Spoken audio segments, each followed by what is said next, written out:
사랑하는 성도 여러분들, 주님의 이름으로 축복합니다. 오늘은 성령 강림절입니다. 그리고 존 웨슬리 회심 주일입니다. 이제 성령 강림절기가 계속 이어져 가게 됩니다. 함께 하시는 성령님의 은혜를 더 많이 경험하시는 여러분들 되시기를 바랍니다. 하나님께서는 영이시죠. 언제나 어느 곳에서나 존재하시며 우리와 함께 하세요. 지금도 저와 여러분의 예배를 기뻐 받으십니다. 그런 하나님께 저희가 올려드리는 모든 예배가 영광이 될 것입니다.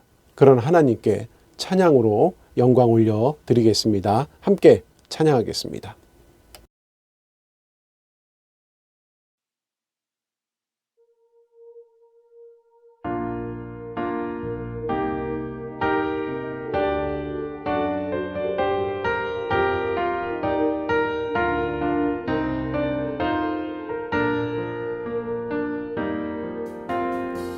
험한 시절 지날 때 깊은 한숨 내쉴 때 그런 풍경 보시며 단식하는 분이 있네.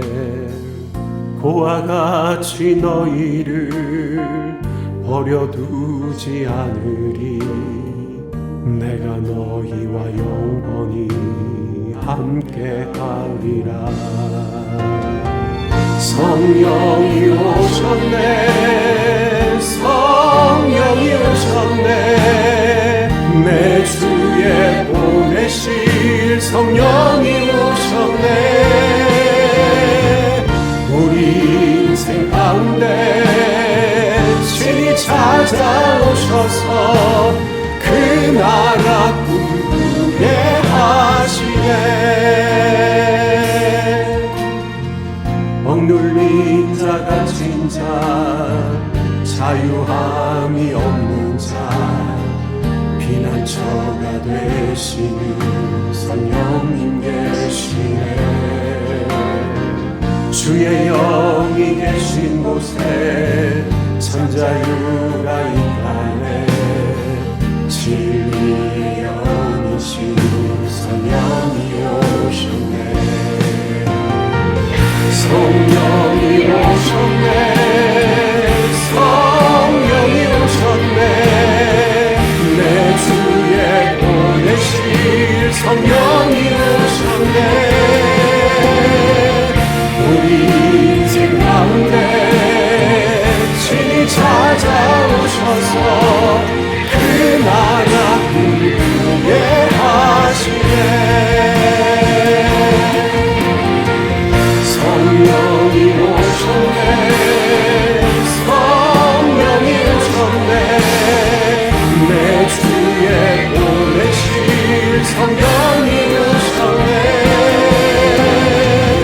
우리 인생 가운데 친히 찾아오셔서 그 나라 꿈꾸게 하시네.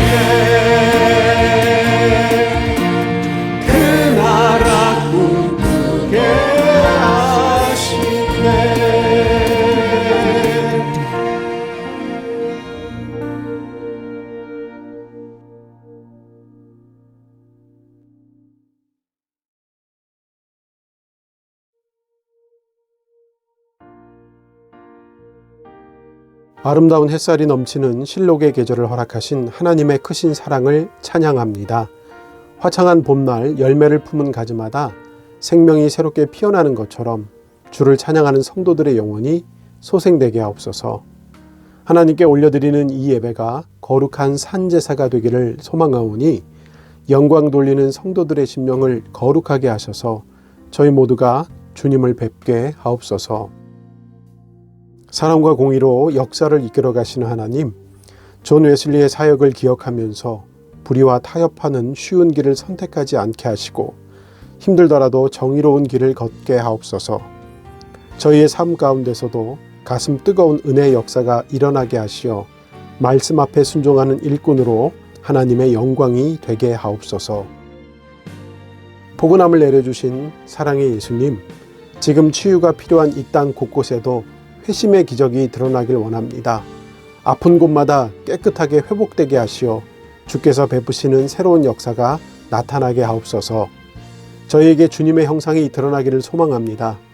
믿음의 백성들 모두 하나님 앞에 거룩한 제사장으로 세워질 수 있도록 저희를 이끄시어 말씀 앞에 바로 서게 하옵소서. 언약교회를 지금까지 인도하신 성령님을 의지합니다. 주님의 축복이 온 세상으로 흘러가는 아름다운 공동체로 성장하게 하시어 말씀 앞에 부끄럽지 않게 하옵소서. 세상의 등대로 세우신 사명을 잊지 않고 기억하게 하셔서 갈 길 몰라 방황하는 영혼들을 구원의 길로 인도하며 빛과 소금의 사명을 감당하게 하옵소서. 교회의 머리가 되시는 예수님의 이름으로 기도합니다. 아멘. 오늘 우리에게 주시는 하나님의 말씀은 요한복음 16장 4절에서 8절까지입니다. 오직 너희에게 이 말을 한 것은 너희로 그때를 당하면 내가 너희에게 말한 이것을 기억나게 하려 함이요. 처음부터 이 말을 하지 아니한 것은 내가 너희와 함께 있었음이라. 지금 내가 나를 보내신 이에게로 가는데 너희 중에 나더러 어디로 가는지 묻는 자가 없고 도리어 내가 이 말을 함으로 너희 마음에 근심이 가득하였도다. 그러나 내가 너희에게 실상을 말하노니 내가 떠나는 것이 너희에게 유익이라. 내가 떠나가지 아니하면 보혜사가 너희에게로 오지 아니할 것이요 가면 내가 그를 너희에게로 보내리니 그가 와서 죄에 대하여 의에 대하여 심판에 대하여 세상을 책망하시리라. 아멘. 사랑하는 성도 여러분들, 지난 시간 평안하셨는지요? 오늘은 성령 강림절입니다. 그리고 존 웨슬리 회심 기념 주일이기도 합니다. 성령 강림절을 성경의 원어인 헬라어에서는요, 펜타코스테라고 부릅니다. 예수님의 약속을 믿고 위로부터 성령의 임재를 기다리던 마가 다락방에 모였던 성도들에게 성령이 강하게 임하신 날이죠. 이날은 성령의 임재를 통하여 교회를 세우신 하나님의 역사에서는 매우 중요한 날입니다. 그리고 이날은요, 유대인들이 기념하기를 모세가 율법을 받으러 시내산에 올라간 날로도 기념하기도 합니다.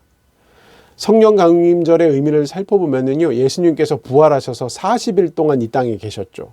그러다가 예루살렘 감람산에서 승천하셨어요. 주님께서 승천하신 후 열흘이 지나자 예수님께서 이미 말씀하셨던 것처럼 성령님께서 강림하셨습니다. 그러니까 예수님께서 부활하신 후 이 땅에 계셨던 40일과 그 후 열흘, 총 50일이죠. 그러니까 부활 후 50일이 지난 날이 바로 성령 강림절이에요. 그런 의미로 성령 강림절을 오순절이다라고 부르죠. 오순이라는 단어는 열흘이 5번 지났다. 50일을 열흘이 5번, 순이라고 하는 순이 5번 지나간 날이라고 하는 거죠. 같은 의미로서 부활절 전 40일의 기간을 사순절이라고 부르는 것도 같은 이치입니다. 그리고 앞에도 말씀드렸지만 오늘은 또 존 웨슬리 목사님의 회심 283주년 기념주일이에요. 존 웨슬리의 회심은 1738년 5월 24일 시작되었습니다. 웨슬리의 나이가 35이 되었을 때 5월 24일 그가 모라비아 교도들의 모임에 참석한 적이 있죠. 그들은 종교개혁가 마틴 루터가 쓴 로마서 서문 주석에 읽고 있었어요. 그때 웨슬리의 가슴이 따뜻해지는 것을 경험했습니다. 그에게 성령님의 만져주심의 경험이 일어난 거죠. 그런 체험은 웨슬리의 삶에 많은 것을 변화시켰습니다. 그 사건을 지역의 이름을 붙여서 올더스케이트 체험이라고 부릅니다. 그런 그의 경험의 결과는 영국 사회의 변화의 불씨가 되었어요. 그 사건을 웨슬리 회심으로 오늘도 저와 여러분들도 저희들도 이렇게 함께 기념하고 있습니다. 이 웨슬리의 전통 가운데 감리교회가 성장해 왔고요. 또한 성결교회, 구세군, 순복음 등이 그 웨슬리의 전통 가운데 이어져 왔습니다. 이런 존 웨슬리의 회심의 의미를 저희가 잘 기억해야 하겠습니다. 잘 기억하는 것에서 그치는 것이 아니라 순종하여서 믿음의 선배들이 앞서가신 그 길을 따라가야 합니다. 물론 믿음의 선배들의 길을 간다는 것은 결코 쉬운 길이 아닙니다. 마찬가지로 모든 신앙의 길은요, 하나님의 뜻에 순종하면서 걸을 때 세상이 주는 고난이 임하게 됩니다. 물론 편하게 신앙생활을 하는 자들에게는 임하지 않지만 바른 신앙인들에게는 세상의 조롱과 많은 유혹이 그 앞에 놓여지게 됩니다. 그것은 지금만 그런 것이 아니라 2000년 교회 역사 속에서 반복되어 왔습니다. 오늘 본문 말씀은 몇 주째 반복하여 드리지만 예수님의 마지막 고별 설교죠. 예수님께서 십자가에 달려 돌아가시 전날 밤 다락방에서 제자들의 발을 씻기시고 최후의 만찬을 행하신 후 겟세마네 동산으로 기도하러 가시기 전까지 장시간 동안 제자들에게 주신 가르침의 내용의 한 부분이에요. 이것을 다락방 강화라는 표현으로 말씀을 전해드렸습니다. 2000년 전 예수님께서는 이미 복음의 후손들에게 고난이 임할 것을 말씀하시고 기도해 주셨어요. 오늘 본문 말씀에서도 그 고난의 순간을 말씀하십니다. 오늘 본문 요한복음 16장 4절 말씀을 보겠습니다. 4절 말씀 우리 함께 읽겠습니다. 오직 너희에게 이 말을 한 것은 너희로 그때를 당하면 내가 너희에게 말한 이것을 기억나게 하려 함이요 처음부터 이 말을 하지 아니한 것은 내가 너희와 함께 있었음이라. 오늘 본문 말씀은요, 오직 너희에게 이 말을 한 것은 너희로 그때를 당하면 이라고 시작합니다. 그때를 당하면이라고 하셨는데 바로 그때가 고난의 순간이에요. 예수님께서는요, 제자들을 사랑하셨어요. 그래서 제자들을 보호하시고자 하셨습니다. 그 첫 번째 방법이 예고해 두는 거예요. 미리 알려두시는 거예요. 오늘 본문 말씀보다 앞선 1절 말씀에서도 내가 이것을 너희에게 이름은 너희로 실족하지 않게 하려 함이니라고 하셨는데 이 말씀에서도 예수님의 마음이 잘 드러나고 있어요. 미리 알고 마음에 준비하고 대비하면 큰일이 닥쳤을 때 당황하지 않고 어느 정도는 대처할 수 있습니다. 그래서 준비하고 훈련하는 거예요. 필요한 대비책을 미리 세울 수 있기 때문입니다. 그러니 말씀이 중요한 겁니다. 하나님께서는요, 성경을 통하여 이미 알려주셨어요.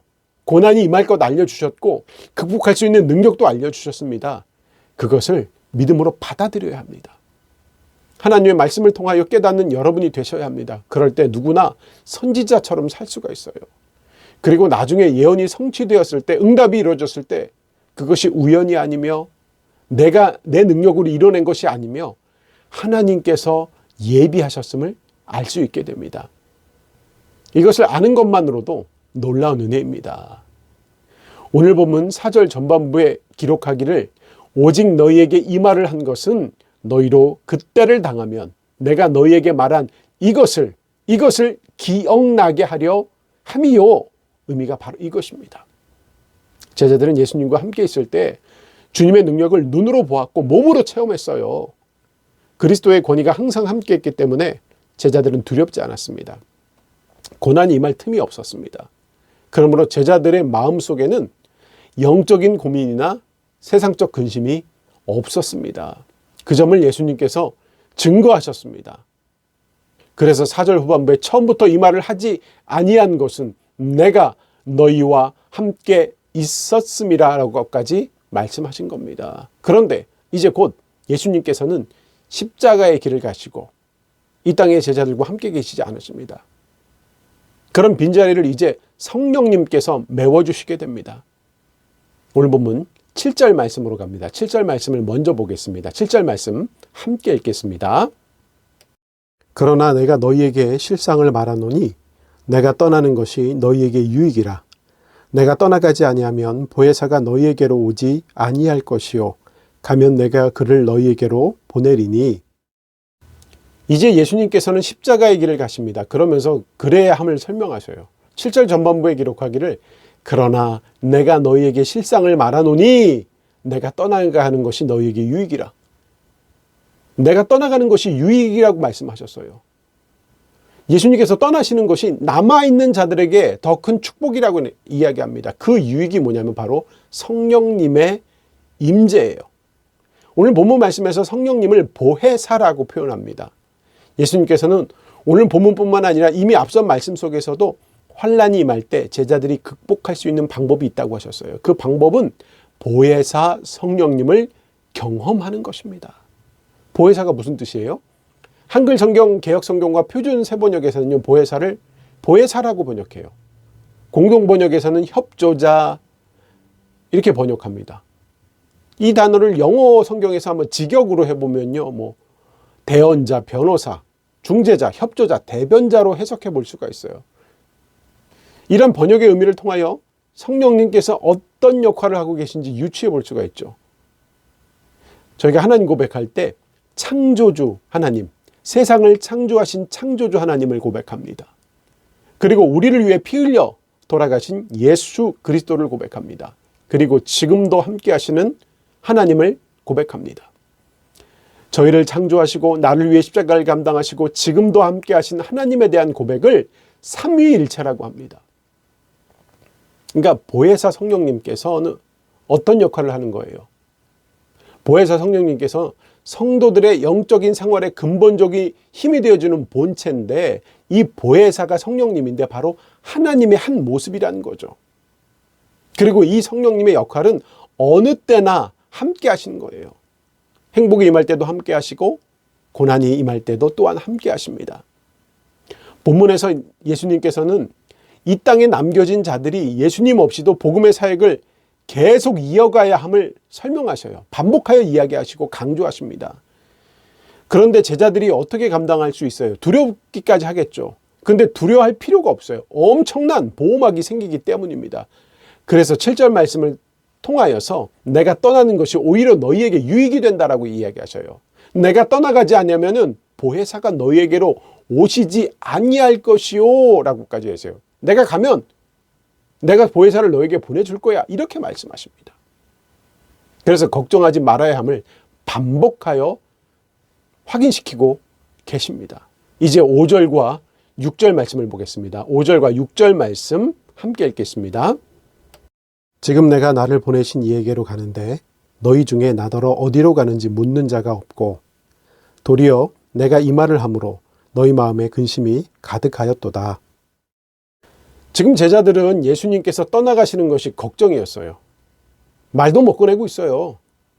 하지만 독생자가 오셨던 것처럼 또 다른 보혜사가 오십니다. 그러므로 제자들은 예수님께서 어디로 가시는지 또 장차 어떻게 되시는지에 관하여 길게 근심할 필요가 없어요. 그것보다는 주신 사명, 앞으로 어떻게 감당하는 것이 더 큰 관심이어야 합니다.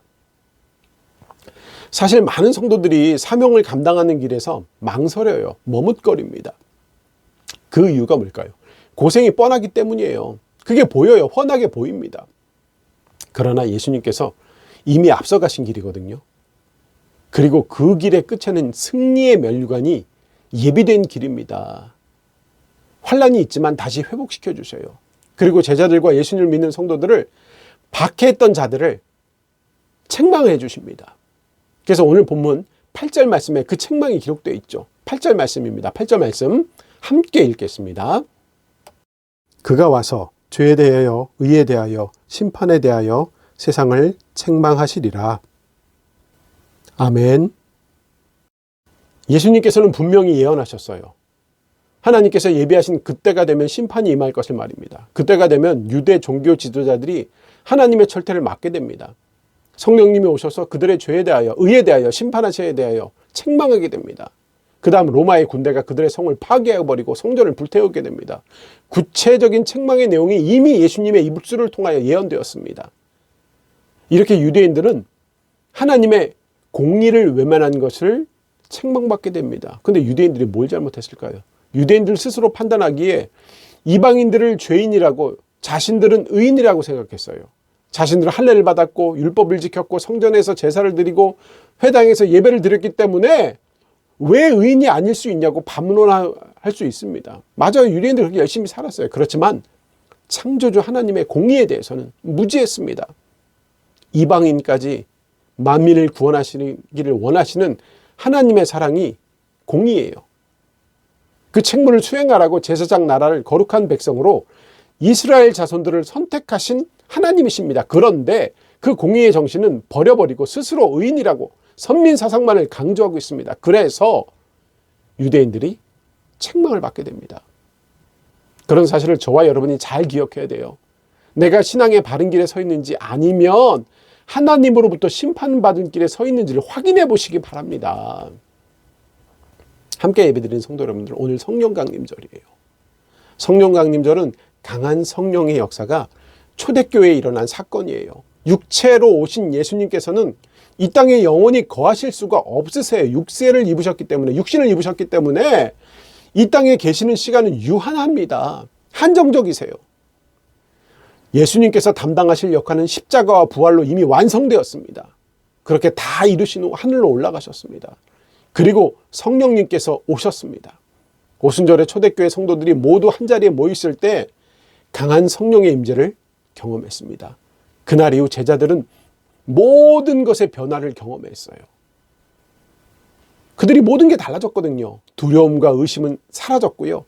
삶의 용기와 확신이 생겨났고, 그리고 그렇게 성령 체험의 결과로 초대교회 성도들은 고난조차 마다하지 않는 복음의 증거자가 되었습니다. 성령이 임하시면 너희가 권능을 받으리라는 말씀을 드러내는 삶을 살았습니다.